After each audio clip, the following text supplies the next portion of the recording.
Good morning everyone. ಇವತ್ತು ನಾನು ಸಾವಕ್ಕಿ pulao millet folk style bath ಮಾಡ್ತಾಯಿದ್ದೀನಿ. ಅದಕ್ಕೆ ಮುಂಚೆ ನಾನು ಬಾಗಿಲಿಗೆ ನೀರು ಹಾಕೋದು ನನಗೆ ಅಭ್ಯಾಸ. ಬೆಳಿಗ್ಗೆ ಅರ್ಲಿ ಮಾರ್ನಿಂಗ್ ಎದ್ದು ನೀರು ಹಾಕಿ ಅದು ರಂಗೋಲಿ ಹಾಕಿ, ನನಗೆ ರಂಗೋಲಿ ಹಾಕೋದಂದರೆ ತುಂಬಾ ಇಷ್ಟ. ಹಾಗಾಗಿ ವೆರೈಟಿ ರಂಗೋಲಿ ಇನ್ಮೇಲೆ ಡೈಲಿ ಅದು ಒಂದಿರುತ್ತೆ ನನ್ನ ಬ್ಲಾಗಲ್ಲಿ.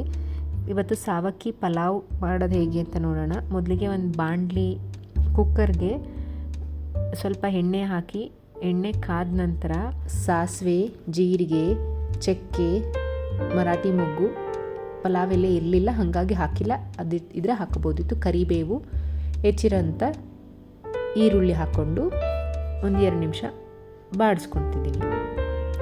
ಸಾವಕ್ಕಿ ಎಷ್ಟು ಹೆಲ್ತಿ ಬೆನಿಫಿಟ್ ಇದೆ ಅಂದರೆ, ಮಿಲೆಟ್ ಅಂದರೆ good source of protein, fibre, vitamin and minerals.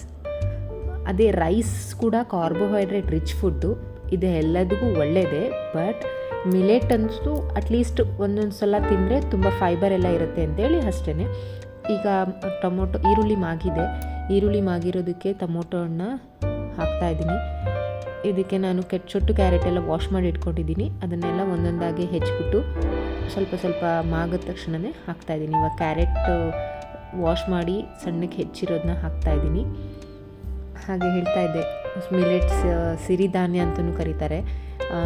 ಇದರಲ್ಲಿ ಸಾವೆ, ಸಜ್ಜೆ, ನವಣೆ, ಹಾರ್ಕ, ಊದ್ಲ ತುಂಬ ಬರುತ್ತೆ. ಅದು ತುಂಬ ಹೆಲ್ತ್ ಬೆನಿಫಿಟ್ ಇದೆ ಅದು.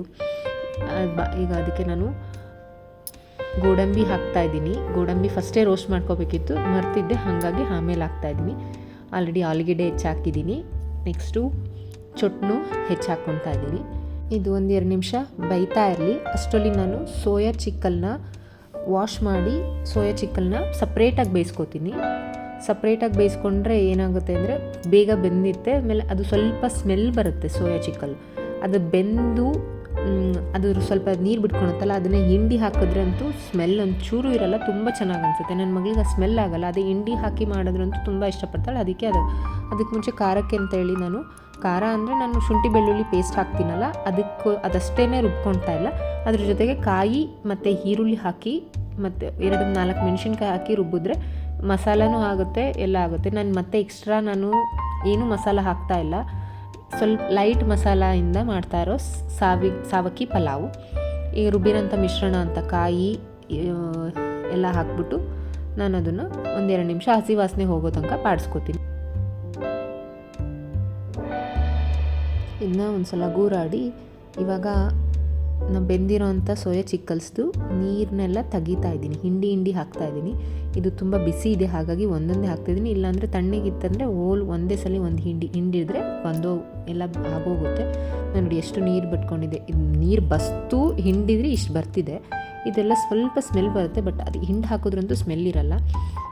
ಇವಾಗ ಅದನ್ನೆಲ್ಲ ಒಂದು ಸಲ ಗೂರಾಡಿಕೊಂಡು, ಇವಾಗ ಸಾವಕ್ಕಿನ ನಾನು 2.5 ಕಪ್ಪಷ್ಟು ತೊಗೋತಾ ಇದ್ದೀನಿ. ನೋಡಿ, ಬೇವಿನ ಸೊಪ್ಪು ಹಾಕಿಟ್ಟಿದ್ದೀನಿ. ಯಾಕಂದರೆ ಬೇವಿನ ಸೊಪ್ಪು ಹಾಕಿದ್ರೆ ಹುಳ ಆಗಲ್ಲ ಅಂಥೇಳಿ ನಾನು ಎಲ್ಲದಕ್ಕೂ ಸ್ವಲ್ಪ ಬೇವಿನ ಸೊಪ್ಪು ಹಾಕಿರ್ತೀನಿ, ಹುಳ ಆಗಲ್ಲ ಅಂತೇಳಿ. ಯಾಕಂದರೆ ಇದು ಮಿಲೆಟ್ ಎಷ್ಟು ಸ್ಕ್ರೀನ್ ಮೇಲೆ ಡಿಸ್ಪ್ಲೇ ಮಾಡಿದ್ದೀನಿ ನೋಡಿ, ಮಿಲೆಟ್ ಸೋರ್ಸ್ ಬೋತ.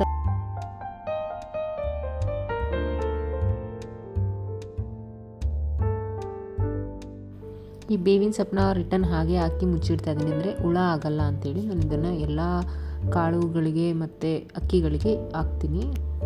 ಈಗ ಸಿರಿಧಾನ್ಯ ಸಾವಕ್ಕಿನ 2 ಟೈಮ್ ವಾಶ್ ಮಾಡ್ಕೊತಾ ಇದ್ದೀನಿ.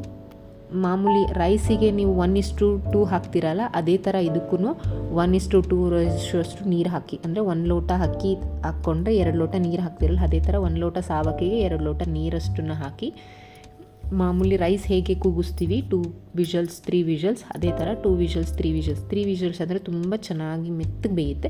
2 ವಿಷಲ್ಸ್ ಅಂದರೆ ಸ್ವಲ್ಪ ಇದಿರುತ್ತೆ. ರವೆ ಉಪ್ಪಿಟ್ಟು ಹೇಗಿರುತ್ತೆ ಆ ಥರ ನೋಡೋಕ್ಕಿರುತ್ತೆ, ಬಟ್ ಟೇಸ್ಟು ರವೆ ಉಪ್ಪಿಡ್ತಾರಲ್ಲ ಡಿಫ್ರೆಂಟ್ ಟೇಸ್ಟ್ ಇರುತ್ತೆ. ನೋಡಿ, ಅದನ್ನೆಲ್ಲ ನೀರನ್ನೆಲ್ಲ ಹಾಕಿ 1-2 ಸಲ ಆಡಿಸ್ಕೊಂಡು, ನೀವು ಕರಿಬೇವು, ಕೊತ್ತಂಬರಿ ಸೊಪ್ಪೆಲ್ಲ ಹಾಕಿರ್ತೀರಲ್ಲ, ಸ್ಮೆಲ್ ತುಂಬ ಚೆನ್ನಾಗಿರುತ್ತೆ. ಅಷ್ಟೇ. ಇದನ್ನು 1-2 ಸಲ ಹಿಂಗೆ ಮಾಡಿಕೊಂಡು ಸ್ವಲ್ಪ ಕುದಿ ಬಂದ ತಕ್ಷಣವೇ ಲಿಡ್ನ ಕ್ಲೋಸ್ ಮಾಡಿ 1-2 ವಿಷಲ್ ಬರೋಷ್ಟು ಮಾಡ್ಕೋತೀನಿ ಅಷ್ಟೇ. ಸಿರಿಧಾನ್ಯದಿಂದ ಎಷ್ಟು ಹೆಲ್ತ್ ಬೆನಿಫಿಟ್ ಇದೆ ಅಂದರೆ, ಇದರಿಂದ ವೆಯ್ಟ್ ಮ್ಯಾನೇಜ್ ಮಾಡ್ಬೋದು. ಹಾಗೆಯೇ ಇದು ಶುಗರ್, ಡಯಾಬಿಟಿಸ್ ಇರೋನಿಗೆ ಸ್ವಲ್ಪ ಮ್ಯಾನೇಜ್ ಮಾಡುತ್ತೆ. ಡಯಾಬಿಟಿಸ್ ಅವೆಲ್ಲ ರೈಸ್ ಬಾತ್ ತಿಂದು ಬೋರ್ ಆಗಿರೋರಿಗೆ ಇದಂತೂ ತುಂಬಾ ಹೆಲ್ತಿ ಬೆನಿಫಿಟ್ ಆಗಿಕೊಡುತ್ತೆ. ಮಕ್ಕಳಿಗಂತೂ high fiber, protein, vitamin, mineral ಎಲ್ಲ ಇರೋದಂಥದ್ದು ಮೈನ್ ಇದು ಗ್ಲೂಟನ್ ಫ್ರೀ ಇರುತ್ತೆ. ಹಾಗಾಗಿ ಧೈರ್ಯವಾಗಿ ತಿನ್ಬೋದು. ರೈಸ್ ತಿಂದು ತಿಂದು ಬೋರ್ ಆಗಿರೋರಿಗೆ ಈ ಥರ ಟ್ರೈ ಮಾಡಿದ್ರಂತೂ ತುಂಬ ಚೆನ್ನಾಗಿರುತ್ತೆ. ಇದು ಸ್ವಲ್ಪ ಬೆಂದಿರಲಿಲ್ಲ, ಹಾಗಾಗಿ ಮತ್ತೆ ಇನ್ನೊಂದು ವಿಷಲ್ ಕೂಗಲಿ ಅಂತ ಹೇಳ್ಬಿಟ್ಟು ಹಾಕಿ ನೋಡಿ ಎಷ್ಟು ಚೆನ್ನಾಗಿ ಬೆಂದಿದೆ. ಇದನ್ನು ಮೊಸರು ಜೊತೆ ತಿಂದ್ರಂತೂ ತುಂಬ ಸಖತ್ತಾಗಿರುತ್ತೆ. ನೋಡಿ ಎಷ್ಟು ಉದುದ್ರಾಗಿ ಚೆನ್ನಾಗಾಗಿದೆ. ಈಗ ಇದನ್ನು ಮೊಸರು ಜೊತೆ ಸರ್ವ್ ಮಾಡ್ತಾಯಿದ್ದೀನಿ. Thank you for watching.